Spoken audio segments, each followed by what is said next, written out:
Hidroponik kepada Hidroponik adalah metode budidaya tanam yang menggunakan air sebagai media tanam. Karena begitu, dalam proses ini tidak digunakan tanah sama sekali. Dalam metode hidroponik, tanaman hanya mendapat nutrisi dari larutan air yang dipakainya sebagai media tanam. Sehingga air ini harus diganti atau ditambah setiap minggu.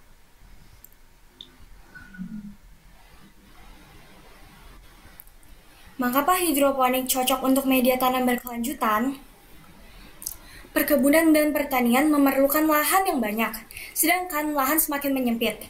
Metode hidroponik memberikan solusi yang bagus untuk masalah ini. Kelebihan hidroponik antara lain, yang pertama, bisa dilakukan dimanapun. Hidroponik bisa dilakukan di mana saja, bisa di rumah masing-masing, bahkan rumah yang tidak ada halaman, atau juga bisa dilakukan di apartemen asalkan mendapatkan sinar matahari. Yang kedua, relatif mudah untuk diurus. Yang pasti, hidroponik jauh lebih mudah untuk diurus dibandingkan dengan penanaman di lahan. Kalau menanam secara hidroponik, kita hanya perlu menambahkan air dan nutrisi beberapa minggu sekali dan menjemurnya secara rutin. Sedangkan kalau penanaman di lahan atau tanah, kita harus rutin menyiram air setiap hari dan menambahkan pupuk secara berkala. Dan juga gampang dilakukan oleh orang-orang yang work from home. Yang ketiga, penggunaan lahan lebih efisien. Seperti yang tadi sudah saya jelaskan, hidroponik dapat dilakukan dimanapun tanpa memerlukan lahan yang besar selagi ada sinar matahari. Tanaman berproduksi tanpa menggunakan tanah. Hidroponik memang tidak menggunakan media tanah, tetapi hidroponik menggunakan media air yang dilengkapi nutrisi dan sinar matahari. Yang kelima, kuantitas dan kualitas produksi lebih tinggi dan lebih bersih, penggunaan pupuk dan air lebih efisien, pengendalian hama dan penyakit lebih mudah, dan yang terakhir, hidroponik hanya membutuhkan media air yang dilengkapi oleh kebutuhan hara, nutrisi, dan sinar matahari. Sedangkan kalau penanaman di tanah membutuhkan lahan yang luas, pupuk, dan masih banyak lainnya.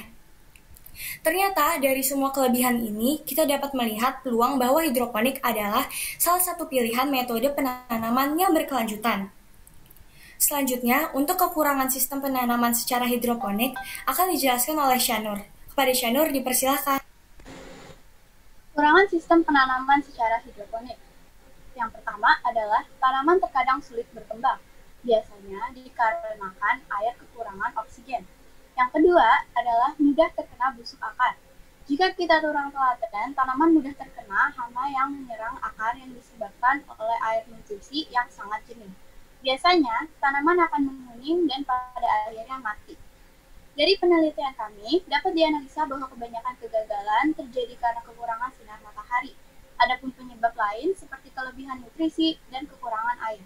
Selanjutnya, tips agar hidroponik tetap subur akan dijelaskan oleh Zain. Tips agar hidroponik tetap subur. Pertama, memiliki TDS meter untuk mengatur ppm pada air.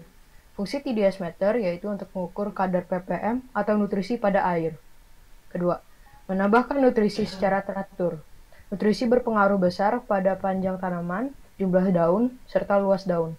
Hal ini dikarenakan pada nutrisi tersebut mengandung lebih banyak nitrogen yang mempengaruhi pertumbuhan daun serta batang tanaman pakcoy. 3. Mengganti air secara teratur. Hal ini dilakukan karena kandungan nutrisi di dalam air sudah berkurang dan sudah tidak cukup bagi tanaman.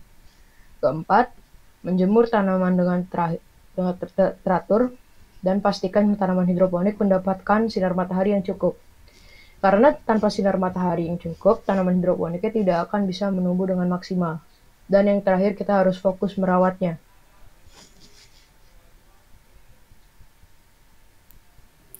Tahap menanam hidroponik. Tahap menanam hidroponik ada dua, yaitu menyemai dan pindah tanam.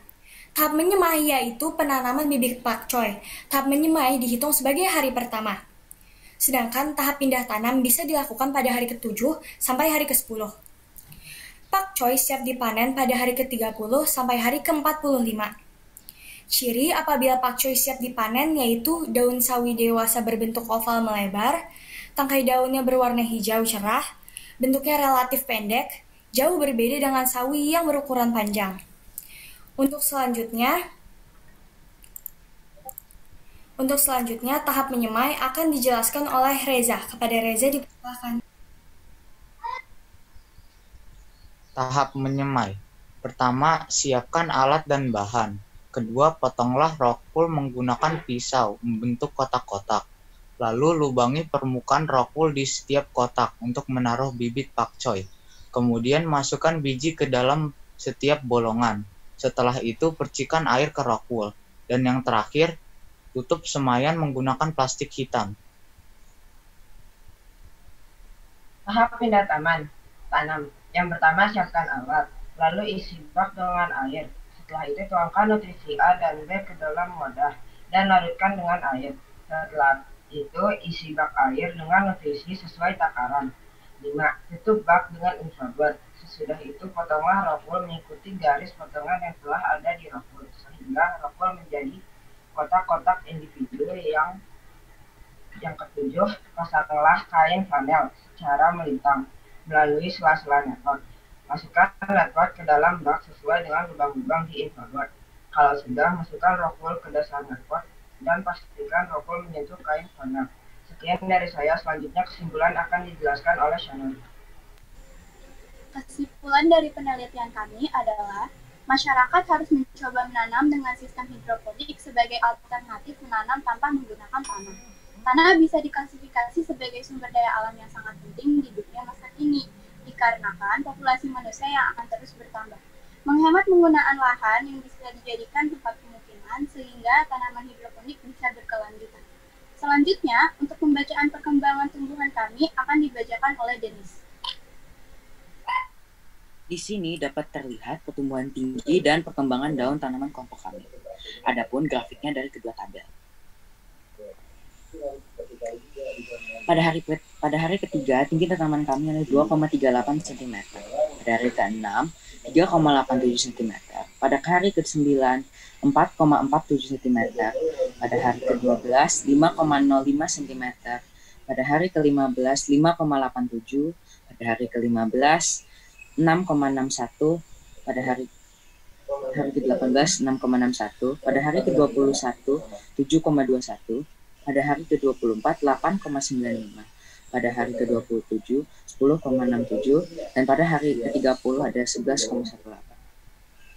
Misalkan pada perkembangan daun, pada hari ketiga jumlah daun rata-rata ada 2,5, pada hari ke-6 3,54, pada hari ke-9 4,12, pada hari ke-12 4,9, pada hari ke-15 5,18, pada hari ke-18 5,98, pada hari ke-21 6,9, pada hari ke-24 8,64, dan pada hari ke-27 9,17, dan pada hari ke-30 10,67. Sekian presentasi dari kami. Terima kasih bagi yang sudah mendengarkan. Tiada gading yang terusak, tiada manusia yang sempurna. Mohon maaf jika ada kesalahan kata yang disengaja ataupun tidak disengaja. Semoga presentasi dari kami bermanfaat. Wassalamualaikum warahmatullahi wabarakatuh.